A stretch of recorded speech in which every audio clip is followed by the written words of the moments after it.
परियों की कहानी। एक था कुबड़ा टोनीनो। वह स्पेन के किसी गांव में रहता था। बड़े बूढ़ों को आदर से नमस्कार करता। बच्चों के बार बार छेड़ने और तंग करने पर भी उसे गुस्सा ना आता।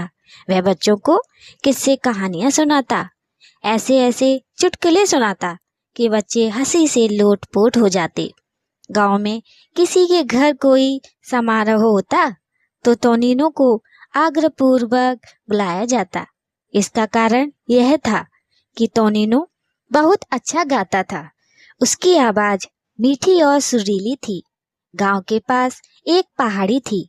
टोनीनो इसी पहाड़ी पर बकरियां चराने जाता था। वह एक गिटार अपने साथ रखता था।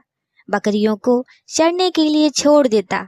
स्वयं कभी किसी चट्टान पर और कभी किसी पेड़ के नीचे बैठकर सुरीली आवाज में गीत गाता और गिटार बजाता तो पहाड़ी का कोना कोना टोनीनो के गीतों से गूंज उठता। एक दिन टोनीनो रोज की तरह बकरियां चराने के लिए पहाड़ी पर गया। मौसम सुहावना था। वह एक पेड़ की मजबूत टहनी पर जा बैठा, गिटार बजाने लगा। उस दिन गिटार बजाने और गाना गाने में उसे कुछ ज्यादा ही मजा आ रहा था। गिटार बजाते और गाना गाते हुए शाम हो गई, लेकिन टोनीनो का मन नहीं भरा। घर जाने की इच्छा न हुई। वह गाना बजाने में लगा रहा। पता नहीं कब पेड़ पर बैठे बैठे ही उसकी आंख लग गई। आधी रात को उसकी नींद टूटी, पर कानों में पड़ने वाली मधुर ध्वनि ने उसे फिर सोने ना दिया। टोनीनो ने ध्यान से सुना तो लगा कि कोई पास में ही गा रहा था। टोनीनो ने इधर उधर देखना शुरू किया तो पाया कि आवाज कहीं और से नहीं, पेड़ के नीचे से आ रही थी। वहाँ कई परियां घेरा बनाकर नाच गा रही। उनका गीत सुनकर टोनियो से ना रहा गया।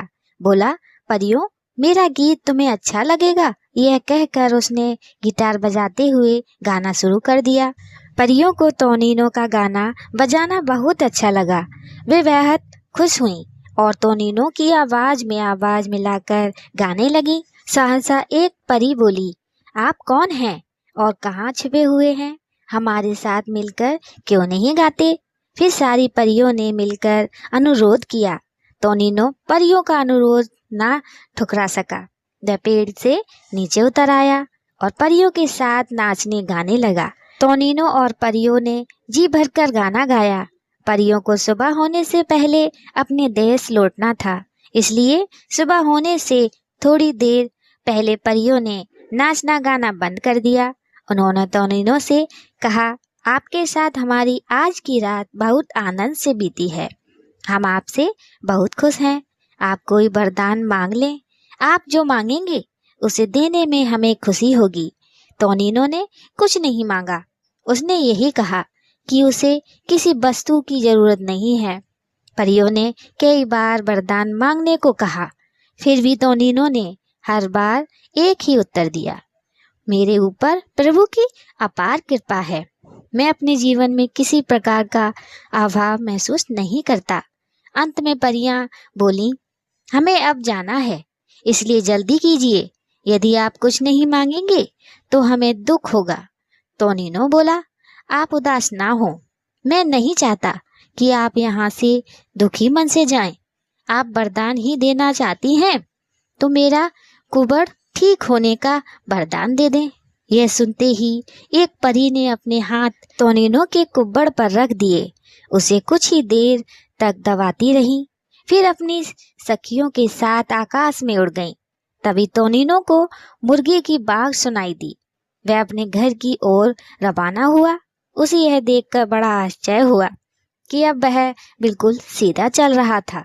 उसने अपना हाथ पीछे ले जाकर रखा तो पाया कि वहां कुबड़ नहीं था। परियों के चमत्कार पर टोनीनो प्रसन्न हो उठा। टोनीनो अपने गांव पहुंचा। पीठ का कुबड़ गायब हो जाने से वह बहुत सुंदर लग रहा था। गांव वाले उसे देखकर ठगे से रह गए। गांव के एक एक आदमी ने टोनीनो से पूछा कि उसका कुबड़ कहाँ गया। टोनीनो ने सारी बात सच सच बता दी।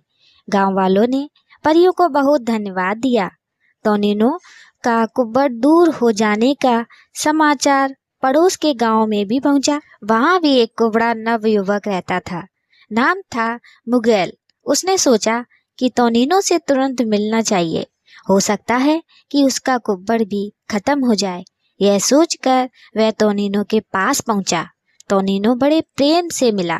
सारी बातें विस्तार से बताते हुए उसने कहा, आपको पहाड़ी पर अवश्य जाना चाहिए। मुझे पूर्ण विश्वास है कि आपका कुब्बड़ भी दूर हो जाएगा। मुगेल टोनिनो द्वारा बताई गई पहाड़ी पर पहुंचा। वह चिड़चिड़े स्वभाव का व्यक्ति था। आवाज एकदम ककड़ थी। जब बोलता तो ऐसा लगता कि किसी से झगड़ा कर रहा हो। उसे गाना भी नहीं आता था। उतावलापन भी बहुत अधिक था। वह टोनिनो द्वारा बताए गए पेड़ पर जा बैठा। परियों के आने की प्रतीक्षा करता रहा। जब तक परियां नहीं आई तब तक मन ही मन भुनभुनाता रहा, परियों को कोसता रहा। ठीक आधी रात के समय परियां आईं।